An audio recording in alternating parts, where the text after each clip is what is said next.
in politics, I'd like to welcome a returning guest. She's been on GoLocal before. Karen Dalton with the Dare to Dream Ranch. Thank you for joining us today. Thank you for having me on. You've been very busy, and you've got a big event coming up this weekend. Oh, we do. Pig roast to benefit veterans, and this is in conjunction with a walk that's taking place starting in Connecticut, ending up in Rhode Island, the Long Walk for 22.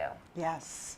Yes, so Long Walk 22, Steve Lewis, who's a middle school teacher out of Connecticut, is bringing awareness to veteran suicides by walking 70 miles from Connecticut to Providence. And they happen to walk right by our street, so they're going to stop in at Dare to Dream Ranch and bring awareness to what they're doing, as well as being able to turn it into a fundraiser to support the programs that we offer at Dare to Dream Ranch to help our veterans with suicide prevention and offering alternative therapies for PTSD, anxiety, depression, military sexual trauma, and mild traumatic brain injury, as well as a nonprofit down in Georgia that offers agritherapy to help veterans, combat veterans with PTSD as well.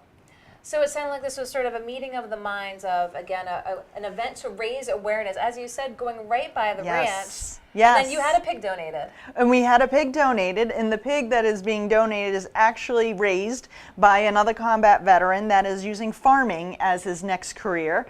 And so he's donating his pig, and we're going to be bringing everybody together and talking about the resources that are available for those that might be struggling. And so talk a little bit when you have these events supporting our veterans, the folks who might participate in the Dare to Dream Ranch and their families who come out. How much does it mean to be able to have that community gathering? Oh, it's extremely important because while we offer alternative therapy, we offer equine therapy and gardening, nutritional cooking, we have woodworking, we have fly tying, fly fishing. There's a lot of different programs out there, but not everything works for everyone. Just like one person's food is another person's poison, not everything works. So we partner with other resources to be able to provide resources to help our service members, veterans, and their families. The family is a very important part to that success, because they go through everything that veteran goes through. So if they have PTSD and they have anxiety, the family has to go through that as well. So it's important that they get the support. And so this is an evening event, yes, 5 to 9 Yes, 5 p.m. to 9. Yes, located at the ranch. And the ticket proceeds go to benefit all of these programs. They do. So the proceeds will be split 50-50 between Dare to Dream Ranch and Stag Vets, which John Jackson is the combat veteran that has the nonprofit down in Georgia. So we'll be splitting that right in half. Now, do you anticipate when you have events at the ranch, might some folks turn out for the first time to really check out what the ranch is all about? Yes, anybody that wants to come out and check out the ranch, that if they're a service member, they're a veteran, family member of, or if they want to learn how they can get involved in sponsoring our programs, they can contact me at 401-919-2059 and schedule a tour. Very good. Well, this is a big fundraising opportunity for the ranch because, as you talked about, the ranch keeps growing. And to provide these services to individuals, you need a little assistance from the public. Now, I'm going to bring you a little closer over here. Talk with us. You've got 2 new horses. We have 2 new horses. They are General Maximus and Major Cinders. They are 2 Percheron horses that each eat a bale of hay a day. And that alone is an additional $600 a month. So we offer all of our programs for free to our clients.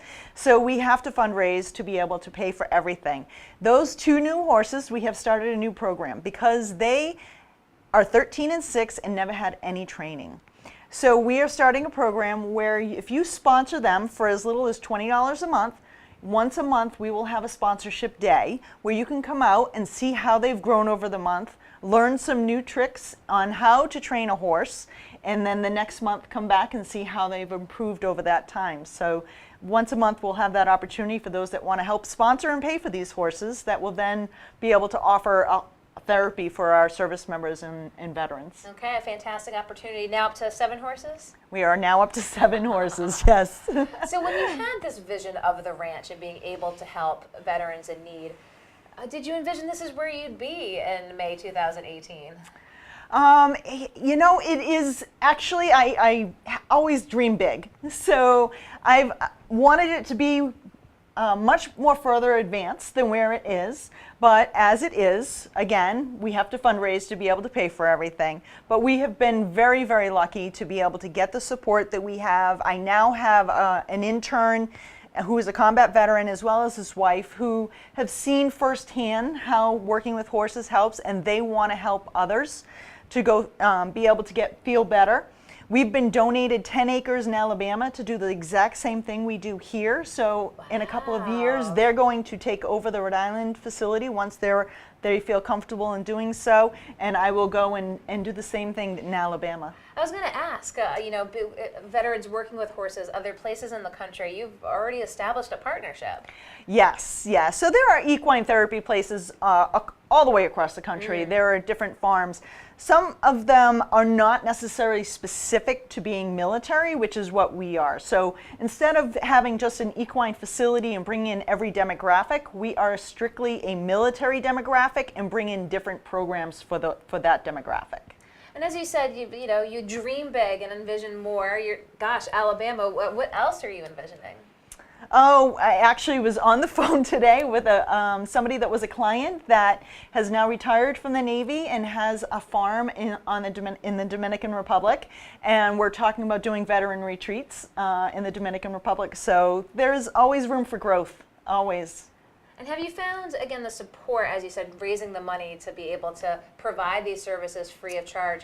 Is there that support for veterans in the community here from a purely financial standpoint? There are. Blue Cross has been great. They brought out 35 employees last September, and they painted the flag on our barn that you see in a lot of our pictures. They helped clear land, and most importantly, they donated $5,000 towards our programs. And we have other organizations, U.S. Family Health, that has done that.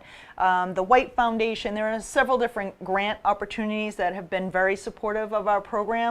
And our biggest supporter right now is we're in the process of clearing an acre of land so that we can build an indoor riding arena, so that the veterans don't have to deal with the lovely New England weather where it's either rainy or it's snowing or it's too windy or it's too cold, it's too something.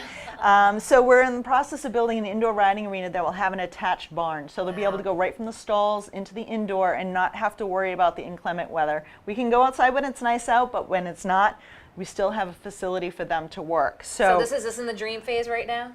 No, it's actually, it's past that. So RGB Architects here in Providence is owned, majority owned by a veteran who has donated his time to create the plans. Wow.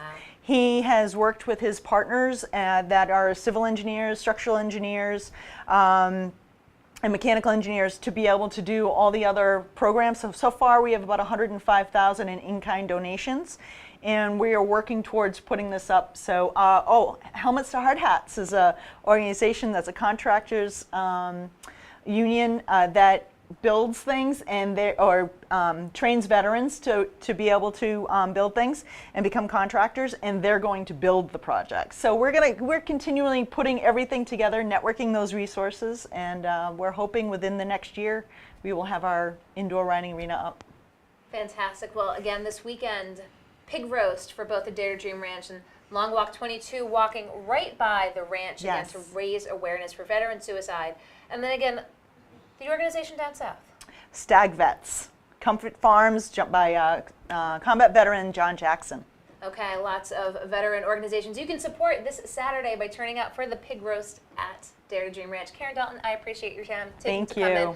We'll provide you with all the links for these events taking place this Saturday, but don't go anywhere. I'll be right back here in the Navigant Credit Union Broadcast Center.